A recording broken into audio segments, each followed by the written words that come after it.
ايوه هي دي الشقه باين.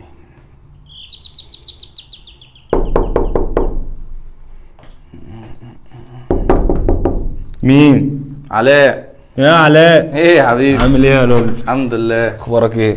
كله تمام. انا مش مصدق ان انت جاي لي والله. صدق يا عم اديني جيت. ثواني بس، انا ايه؟ مش مصدق ان انت جاي لي في الظروف دي. ايه يا ابني؟ وحد بيجي يضيف لحد الايام دي يا علاء؟ ايه المشكله؟ ايه المشكله؟ اي حد بيتضايف في الوضع الاسود اللي احنا فيه ده؟ عادي يا عم جاي ازورك. تزورني ليه؟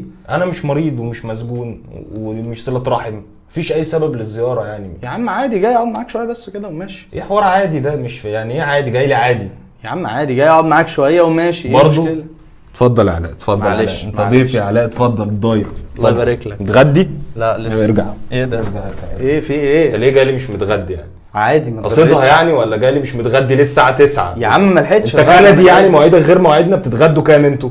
ايه اللي بنتغدى كام؟ انت جاي ليه مش متغدي؟ يا عم ما لحقتش اتغدى، وبعدين ايه المشكله يعني لو ما لحقتش اتغدى؟ وانت هتعز عليا العيش والملح يعني؟ يا انا ما عنديش غير عيش وملح فعلا، تخش تاكلهم؟ لا يا اسطى انا مش عايز اكل اصلا. احلف. هو ايه اللي احلف؟ احلف انك مش تاكل لقمه عندي. يا عم والله العظيم ما اكل لقمه عندك. ارتحت كده؟ خش تعالى. ماشي. مش فاهم. تشرب شاي بقى. نشرب شاي. مفيش سكرك مشكلة. ايه؟ زياده. ارجع. ايه ده؟ ايه؟ ليه سكرك زياده ليه؟ ايه المشكله؟ ليه سكرك زياده عندي ليه؟ يا عم عادي. عادي ازاي؟ هو ايه اللي كله عادي؟ ليه سكرك زياده في بيتي؟ يا عم طب ما هعمل ايه بقى؟ خلاص يا اسطى مش عايز اشرب شاي. نحلف. هو ايه اللي احلف؟ احلف انك لا هتاكل لقمه ولا تشرب بق ميه عندي. لا اله الا الله. يا عم والله العظيم ولا اكل لقمه ولا اشرب بق ميه عندك. جاي لي ليه طيب؟ انا مش فاهم. اتفضل. يا عم اتفضل. عادي جاي اتكلم معاك شويه. طب ما كلمني على الماسنجر. ما انا معيش داتا. ارجع على ايه؟ ارجع. انت جاي تفتح واي فاي من عندي؟ يا عم ولا هفتح واي فاي ولا ما انا جاي لك اهو. هفتح واي فاي من عندك ليه؟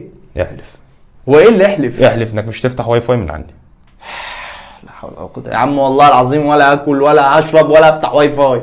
طب جاي ليه طيب؟ انا مش فاهم. يا عم ما فيش حاجه يا عم، جاي اقعد معاك شويه يا عم. خش. كنت سايب اهلي في البيت وكنت سايب البيت وجاي. ايه ده؟ سايب البيت؟ اه سايب البيت. سايب البيت وجاي تقعد معايا يومين على ما الامور تهدى؟ لا فهمت ايه؟ انا جاي اسيب البيت ساعتين ولا حاجه بس لحد ما يناموا وهرجع عادي. بس هترجع. ايوه يا عم هرجع. في ايه؟ احلف. هو ايه اللي احلف؟ احلف انك هترجع ومش هتبات عندي. يا عم والله العظيم مش هبات عندك وهرجع. خلاص ارتحت كده؟ تحت الصراحه. ده في ايه يا عم؟ تعالى. ايه يا عم ده مش معامله والله العظيم. انت بتعمل ايه؟ ثواني يا عم. ايه؟ معاك فلوس؟ معايا فلوس. معاك سجاير؟ معايا سجاير. موبايلك مشحون؟ مشحون. مش هتستحمى؟ مش هستحمى. اخلص. مش هتستحمى؟ لا مش هستحمى. ايه؟ معلش. خش تعالى. لا حول ولا تعالى قوة. يا يا عم لولو. انت محبك انت في ايه؟ دي لا مسؤولية. اله الا الله. الله يخرب بيت. ايه ارجع. انت بتعمل ايه؟ ايه يا ابني في ايه؟ انت عملت ايه دلوقتي جوه؟ الله يخرب بيتك. ما عملتش حاجه يا ابني. نورت اللمبه. لا اله الا الله. بتنور ليه انت؟ الله بولع النور عشان اشوف. بتولع في امه ليه؟ تشوفني انا ليه؟ لا اله الا الله. وانا تامر هجرس؟ في ايه يا ابني وانا عملت ايه لكل ده؟ انت عارف الشويه دول بكام اللي انت فتحتهم دول؟ لا حول ولا قوه الا بالله. انت جننت علاء يا ابني انت بتزعق ليه؟ فاهم؟ انا لو شفت وشك كده تاني مش هيحصل لك كويس. لا اله الا الله. يلا علاء عشان ما اعملكش محضر. يا ابني في ايه؟ يلا يا ابني. لا اله الا الله. لا حول